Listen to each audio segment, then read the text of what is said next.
اس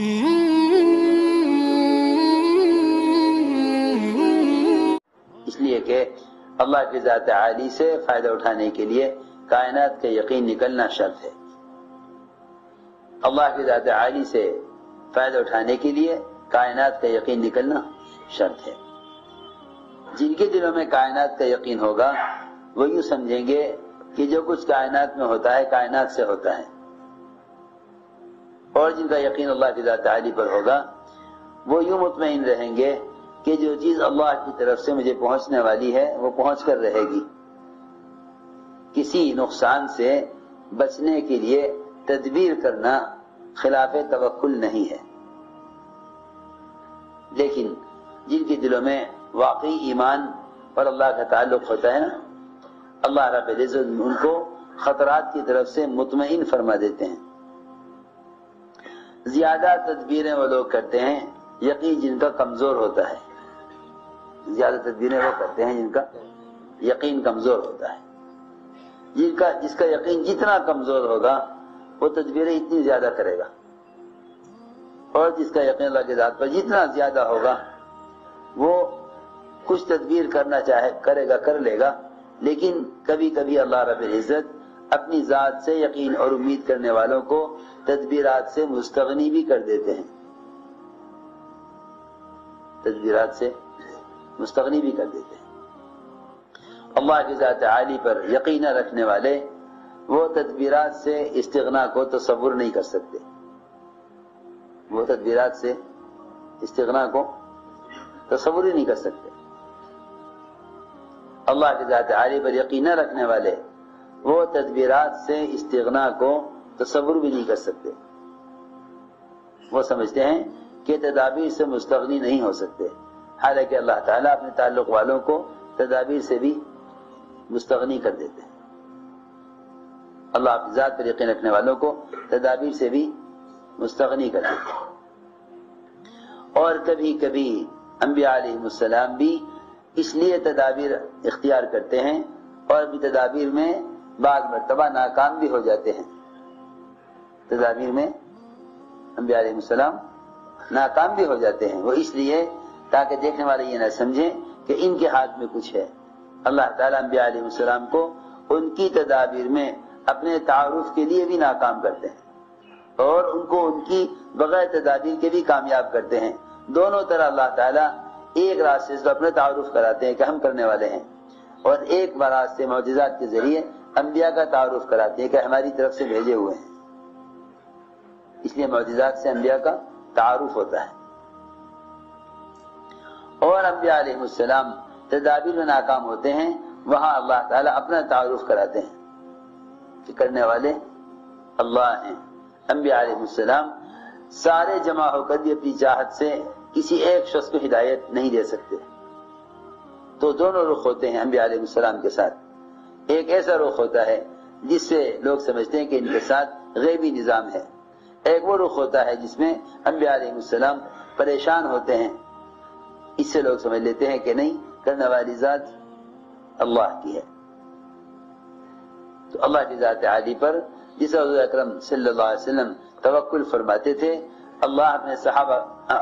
حضور اکرم صلی اللہ علیہ وسلم اپنے صحابہ کو توکل سکھلاتے بھی تھے۔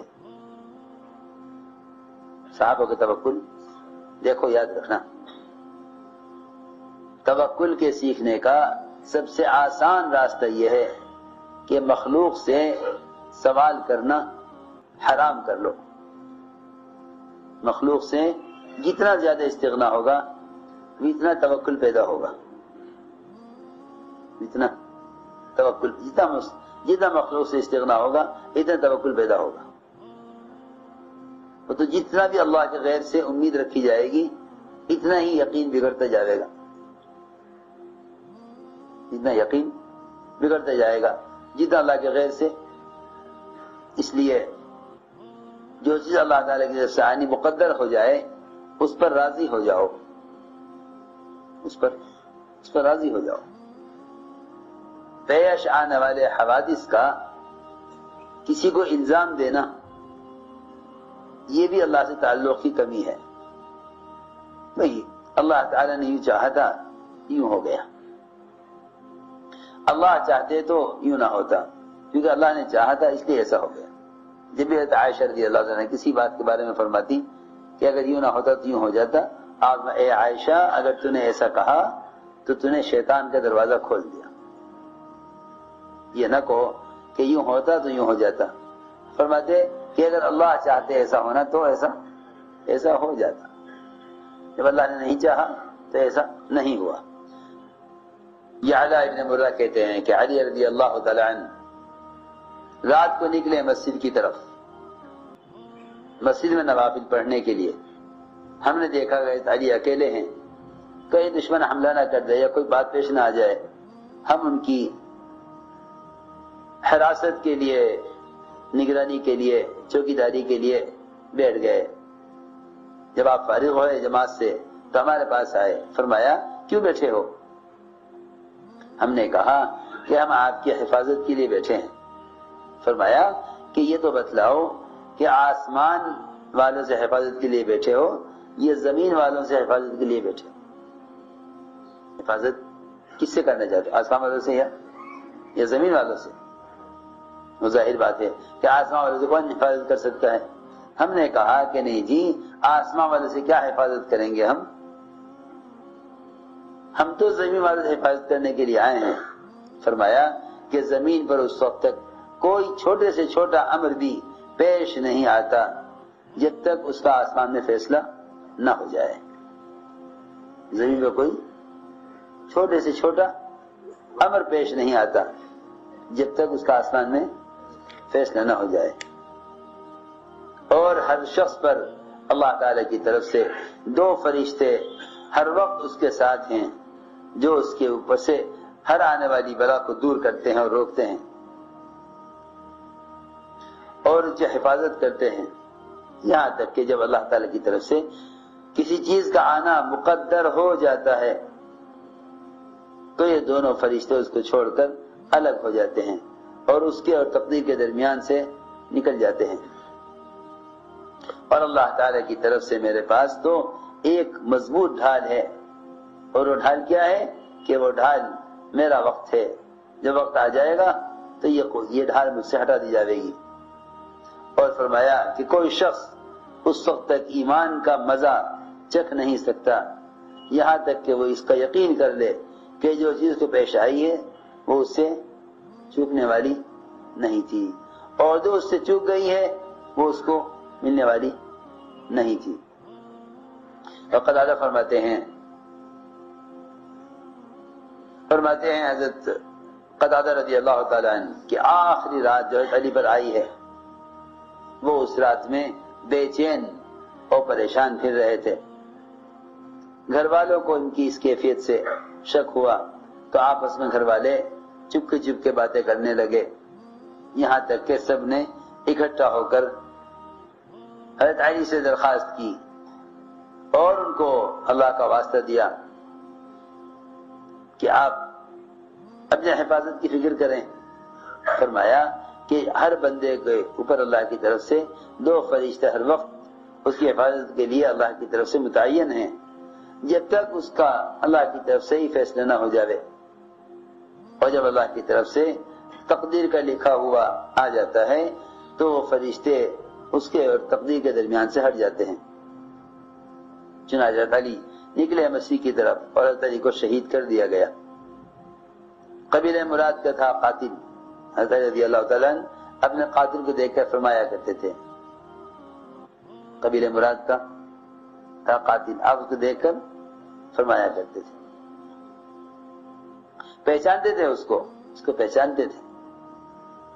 فرمایا کہ اس کو دیکھ کر اريد حباءه ويريد قتلي، اريد حباءه ويريد قتلي اعذرك من خليلك من مرادي، کہ میں تو اس کو تحفے دینا چاہتا ہوں اور وہ مجھے قتل کرنا چاہتا ہے، اور میں جانتا ہوں کہ وہ قبیلہ مراد کے کس خاندان کے کس گھرانے کا کس کے باپ کا بیٹا ہے، میں اس کے سارے نسب سے واقف ہوں، میں اپنے قاتل کو اس کے پورے خاندان اور قبیلے اور گھرانے کے اعتبار سے جانتا ہوں اچھی طرح، میں اسے تحفہ دینا چاہتا ہوں، وہ مجھے قتل کرنا چاہتا ہے۔ تو جانتے تھے چنانچہ ایک آدمی ابو مجلس کہتے ہیں کہ ایک آدمی قبیلہ مراد تاتری کے پاس آیا، علی رضی اللہ تعالیٰ عنہ مسجد میں نماز پڑھ رہے تھے۔ اس آدمی نے آ کر کہا کہ قبیلہ مراد کے کچھ لوگ آپ کو قتل کرنا چاہتے ہیں۔ حضرت نے فرمایا کہ ہر شخص کے ساتھ 2 فرشتے اللہ کی طرف سے اس کی حفاظت پر متعین ہیں۔ جب اللہ تعالیٰ کی طرف سے تقدیر کے لکھا ہوا آ جاتا ہے تو یہ دونوں فرشتے اس کے اور تقدیر کے درمیان سے ہٹ جاتے ہیں۔ اور موت تو سب سے مضبوط ڈھال ہے، سب سے مضبوط ڈھال ہے، مطلب یہ ہے کہ جب تک موت کا وقت آئے گا نہیں اس وقت تک کوئی کچھ نہیں کر سکتا۔ سب سے مضبوط ڈھال موت ہے۔ حضرت علی سے کہا گیا کہ کیا ہم آپ کی حفاظت نہ کریں؟ فرمایا کہ ہر شخص پر اس کا محافظ وہ اس کی موت ہے، اس کی موت اس کی محافظ ہے۔ جعفر بن محمد کہتے ہیں کیونکہ مطلب اس کا یہ ہے کہ موت سے کوئی حفاظت نہیں کر سکتا۔ ایک روایت جعفر بن محمد اپنے والد سے نقل کرتے ہیں کہ 2 آدمی حضرت علی کے سامنے کوئی جھگڑا پیش کیا، چنانچہ علی رضی اللہ تعالیٰ عنہ جہاں کھڑے تھے وہیں بیٹھ گئے دیوار کے سائے میں ان کا فیصلہ کرنے کے لیے۔ ایک آدمی مومنین کہاں بیٹھ گئے آپ؟ یہ دیوار گر رہی ہے دیوار گر رہی ہے، آپ یہاں سے ہٹیے۔ حضرت نے فرمایا جاؤ اپنا کام کرو، اللہ تعالی حفاظت کرنے والے کافی ہیں، اللہ حفاظت کرنے والے کافی ہیں۔ بیٹھے رہے اور ان کا سارا جھگڑا سنا، ان کے درمیان فیصلہ کیا۔ جب وہاں سے فیصلہ کر کے اٹھ کر چلے گئے تب دیوار گری اوپر سے۔ ایک روایت میں ہے کہ عبداللہ ابن مسعود رضی اللہ تعالیٰ عنہ بیمار ہو گئے، اس بیماری میں جن کی وفات ہوئی ہے اس میں تو عثمان ابن عفان رضی اللہ تعالیٰ نے ان کی عیادت کی، پوچھا کہ کیا شکایت ہے؟ پوچھا، لوگ پوچھتے نا آگے بیمار سے کیا شکایت ہے، وہ ساری بیماریاں بتائیں گے، ساری بیماریاں بتائیں گے، لیکن صحابہ سے کوئی پوچھتا کہ آپ کو کیا شکایت ہے تو فرمایا جب مسعود رضی اللہ عنہ نے کہ شکایت کیا ہوتی، میرے گناہ ہیں۔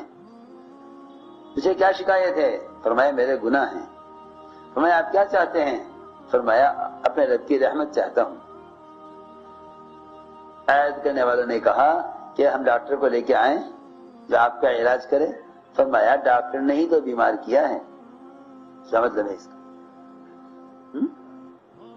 اس کا مطلب یہ ہے کہ تم جو ڈاکٹر لانا چاہتے ہو اس ڈاکٹر کے ہاتھ میں شفا نہیں ہے، جو شفا دینے والا ہے اس نے ہی بیمار کیا ہے، جو شفا دینے والا ہے اس نے ہی بیمار کیا ہے۔ فرمایا انہوں نے عرض کیا کہ کیا ہم آپ کے لیے بیت المال سے کچھ مال آپ کے لیے، آپ کے گھر والوں کے لیے اس کے لیے انتظام کرا دیں، یا ایک روایت میں یہ بھی ہے کہ آپ کے لیے کوئی زمین الاٹ کر دیں؟ فرمایا نہیں، مجھے اس کی حاجت نہیں ہے۔ لوگوں نے کہا کہ آپ کے بعد آپ کی بیٹیوں میں کام آئے گی۔ فرمایا کیا تم میری بیٹیوں کے بارے میں فقر کا اندیشہ ہے؟ میں نے اپنی بیٹیوں کو ہر رات سورہ واقعہ پڑھنے کا حکم کیا ہوا ہے، میں نے اپنی بیٹیوں کو ہر رات سورہ واقعہ پڑھنے کا حکم کیا ہوا ہے۔